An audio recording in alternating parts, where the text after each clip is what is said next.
Naglabas na po ng listahan ng mga holidays for the year 2024 ang Malacanang at kapuna-punang meron pong isang holiday na usually sineselebrate natin or sineselebrate pa nga ba natin?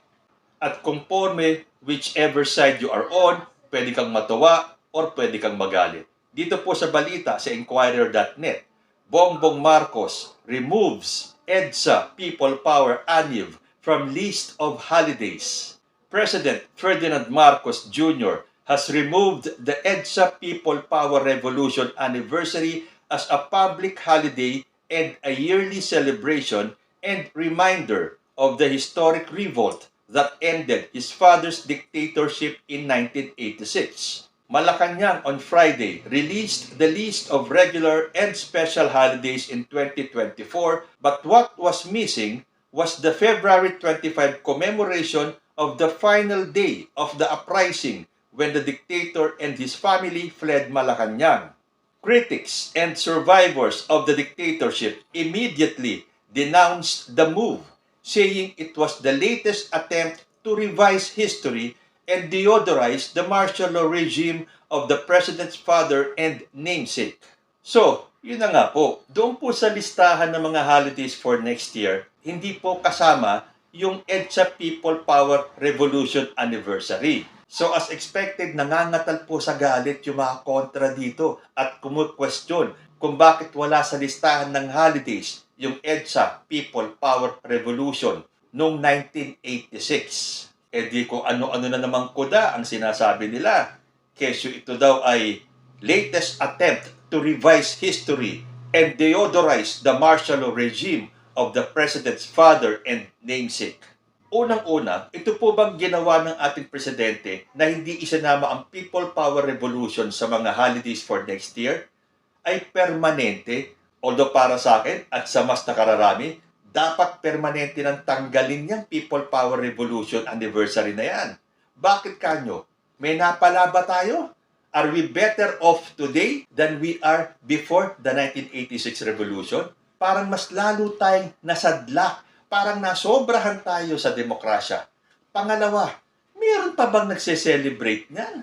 Sa totoo lang, real talk lang, past years, nag-umpisang mag-dwindle ang mga uma-attend dyan sa anniversary na yan. Kung sinusubaybayan nyo yung taon-taon na anniversary na yan, paunti po ng paunti ang mga uma-attend dyan. Ang nangyayari, people would rather stay at home and rest. Nagiging rest day na lang po yung anniversary day na yan. Hindi naman po natin kinakalimutan yung People Power Revolution. Part na po yan ng ating history. Pero tanong ko sa inyo, kayo ba ay nakikiselebrate pa dyan sa People Power Revolution anniversary day na yan? Hindi ba? Nasa bahay na lang kayo? Nagpupunta pa ba kayo sa EDSA Shrine para makiselebrate? Bakit sa tingin ninyo nabawasan ang umaatin dyan? Dahil natuto na ang mga tao. Sila ay nagising na walang nangyari. Hindi umasenso ang buhay ng Pilipino after ng 1986 revolution na yan. Mas magaan ba ang buhay natin? Mas maalawan ba? Mas safer ba? Hindi. Mas lalo lang tayong bumagsak sa tinagal-tagal na mga dilawan sa pwesto. Umangat ba tayo? Hindi po. Sa totoo lang hindi ko alam sa inyo. Dahil kanya-kanya naman tayo na nakikita at kanya-kanya po tayo na opinyon. Pero sa totoo lang, mas marami pong mga Pilipino ang nagising sa katotohanan na yung people power na yan, dito lang naganap sa Maynila, sa Quezon City. Nakilahok ba ang mga taga Visayas and Mindanao? Hindi, dito lang yan. Pangatlo, bakit nakabalik ang mga Marcoses sa Malacanang? Bakit overwhelming ang boto ni Bongbong Marcos bilang presidente natin? Dahil wala na pong saysay yung people power na yan. Sinayang po ng mga sumunod na nakaupo dyan sa pwesto. Hindi naman po nila na-maintain yung momentum dahil nakita po ng taong bayan na wala namang naging significant na pag-asenso ang Pilipinas. So kahit na anong sabihin nito mga anti-Marcos, nananalo daw si Bongbong Marcos dahil sa disinformation, misinformation, come on. 3 dekada ang nakalipas. At mababasa natin lahat ng ipinapakalat nilang kasinungalingan tungkol kay Ferdinand Marcos Sr. at sa buong Marcos family. And yet, nanalo si Bongbong Marcos bilang presidente natin. So, yan ang nagpapatunay na wala na yung people power na yan. Nasaan ang totoong people power? Yung mga bumoto kay President Bongbong Marcos. Yun ang tunay na people power. Dahil yung pagboto na yun, buong Pilipinas po ang sakop. Hindi tulad ng people power revolution na yun, na taga dito lang sa NCR ang lumahok. Hindi po buong Pilipinas ang sakop niyan. Okay, ito bang People Power Anniversary na hindi pagsali sa listahan ng mga holidays for next year ay permanente na? Sinabi ba ng Malacanang na tatanggalin na po natin ng permanente ang People Power Revolution na yan? Hindi na po natin isa-celebrate yan kahit wala na po talaga nagse-celebrate. Ano po ba ang sabi ng Malacanang tungkol dito? Ayon po sa statement of the Office of the President for not declaring EDSA People Power Revolution as a non-working holiday. The Office of the President maintains respect for the commemoration of the EDSA People Power Revolution. However, it was not included in the list of special non-working days for the year 2024 because February 25 falls on a Sunday.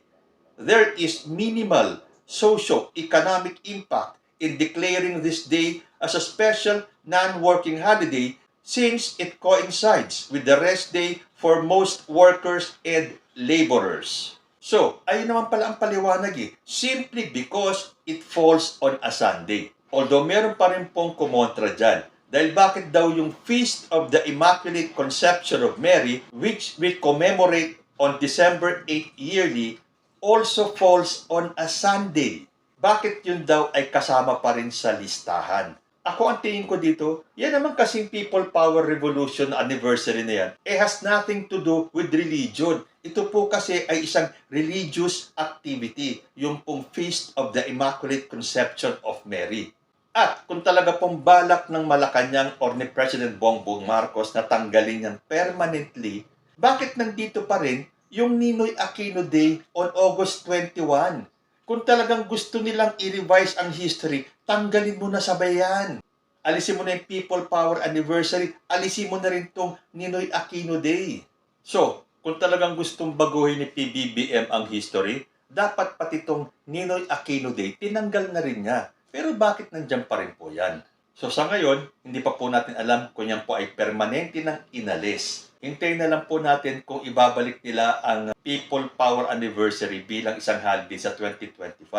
Pero syempre, sino po ba ang unang-unang mga kumontra dito sa pagkakatanggal sa People Power Anniversary bilang holiday? Pasok, Makabayan Black. Ayon po dito sa balita, Castro. Removal of People Power Anniv as holiday part of efforts to revise history. ACT Teachers Party List Representative Franz Castro has questioned Malacanang's decision not to include the EDSA People Power Revolution's anniversary in the list of national holidays next year, asking if it was part of a concerted effort to revise the country's history. In a statement on Friday, Castro said they could not help but think that the move was in line with the revision of history to favor President Ferdinand Marcos Jr.'s father, former President Ferdinand Marcos Sr., since there were also changes to how history is being taught. Marcos Sr., after clinging to power for over 2 decades, marred by allegations of plunder and rights abuses, was unseated by a peaceful revolution that started along Epifanio de los Santos Avenue, or what is now called as EDSA.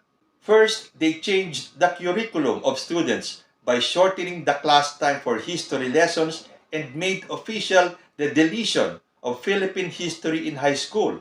Second, they tried to dissociate the name Marcos from the term dictatorship by again changing the curriculum.